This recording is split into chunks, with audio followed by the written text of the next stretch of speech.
बिस्मिल्लाहिर्रहमानिर्रहीम। अस्सलामु अलैकुम वरहमतुल्लाहि वबरकातुहू। मैं हूँ मोहम्मद सुहेल और आपको अपने यूट्यूब चैनल पर खुशामदीद कहता हूँ और उम्मीद करता हूँ आप सब अल्लाह तबारक व तआला के फज़ल और करम से खैर व आफ़ियत से होंगे। नाज़रीन, आज की इस वीडियो में हम आपको रिज़्क़ में बरकत का, रिज़्क़ में इजाफ़े का बहुत ही प्यारा सा और आसान अमल बताएंगे। हमारे जो भी मुसलमान बहन भाई, हमारे दोस्त अहबाब जो रिज़्क़ की तंगी का जिनको सामना है, जिनके माली हालात अच्छे नहीं हैं, रिज़्क़ में बेबरकती है, वो ये अमल करें। इंशाअल्लाह इस अमल की बरकत से अल्लाह तबारक व तआला रिज़्क़ में बरकत अता फ़रमाएगा और इंशाअल्लाह माली परेशानियों से उनको निजात हासिल हो जाएगी।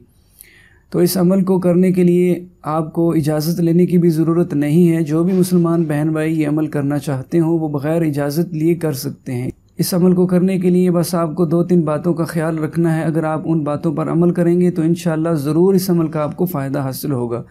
तो पहला तो ये है कि आपने नमाज की पाबंदी करनी है। नमाज जो कि फ़र्ज़ है वो किसी सूरत में भी मुआफ़ नहीं है, तो नमाज़ों की आपने पाबंदी करनी है। और उसके बाद आपने अपने आप को हर तरह के गुनाहों से बचाना है। और तीसरा ये कि आपने ये जो अमल करना है ये पूरे यकीन के साथ करना है, खुलूस नीयत के साथ करना है। यानी जब आप ये अमल करेंगे तो आपके अंदर यकीन होना चाहिए कि मुझे इस अमल का ज़रूर फ़ायदा हासिल होगा। तो इंशाअल्लाह जब आप इस तरीके के मुताबिक अमल करेंगे, नमाज़ों की भी पाबंदी करेंगे, अपने आप को हर तरह के गुनाहों से भी बचाएंगे और ये अमल पूरे यकीन के साथ करेंगे, पुख्ता यकीन के साथ करेंगे, तो इंशाअल्लाह ज़रूर आपको माली परेशानियों से निजात हासिल हो जाएगी और अल्लाह पाक आपके रिज़्क़ में बेपनाह बरकत अता फ़रमाएगा, इजाफ़ा अता फ़रमाएगा।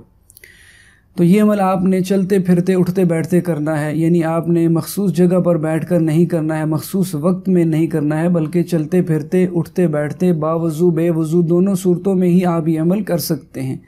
तो चाहे बावज़ू हो बेवज़ू हो, दोनों सूरतों में ही चलते फिरते उठते बैठते ये जो आपको कलिमात मैं आपको बताने लगा हूँ, बस इन कलिमात का आपने वजीफ़ा करते रहना है, विर्द करते रहना है। इंशाअल्लाह आपकी जितनी भी माली परेशानियाँ हैं, माली उलझनें हैं, वो सब दूर होंगी, रिज़्क़ में बरकत आएगी अल्लाह तबारक व तआला के फ़ज़ल और करम से, और इस अमल की बरकत से मालो दौलत में इजाफ़ा होगा।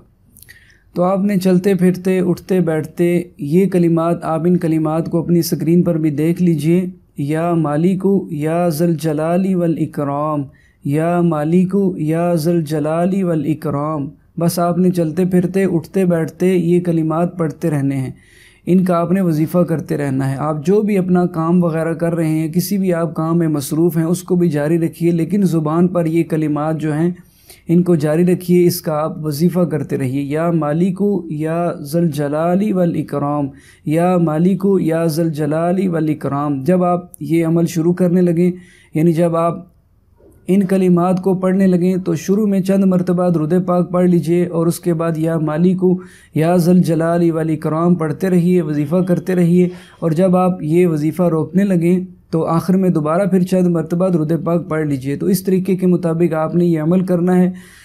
तो ये अमल चंद रोज़ तक आप जारी रखिए, इंशाअल्लाह ज़रूर इस अमल की बरकतें और फ़वाइद आपको हासिल होंगे। तो उम्मीद करते हैं कि आपको हमारी ये वीडियो ज़रूर पसंद आई होगी। इसको लाइक कीजिएगा, अपने दोस्त अहबाब तक ज़रूर शेयर कीजिएगा, ताकि हमारे जो दूसरे मुसलमान बहन भाई हैं जो माली परेशानियों का शिकार हैं, जिनके रिज़्क़ में बरकत नहीं है, बेबरकती का शिकार हैं, वो भी इस अमल से फ़ायदा हासिल कर सके। तो वीडियो को लाइक कीजिएगा, दोस्त अहबाब तक ज़रूर शेयर कीजिएगा। और अगर आप हमारे चैनल पर नए आए हैं तो मज़ीद इसी तरह की वीडियोज़ के लिए चैनल को सब्सक्राइब करके बेल आइकन को ज़रूर प्रेस कर लीजिएगा, ताकि नई वीडियोस आप तक बआसानी से पहुंचती रहें। इसी के साथ आपसे इजाज़त चाहते हैं। इंशाअल्लाह नई वीडियो के साथ आपकी खिदमत में फिर हाजिर होंगे। तब तक के लिए इजाज़त, अपना बहुत सारा ख्याल रखिएगा। अल्लाह हाफिज़। अस्सलामु अलैकुम वरहमतुल्लाहि वबरकातुहू।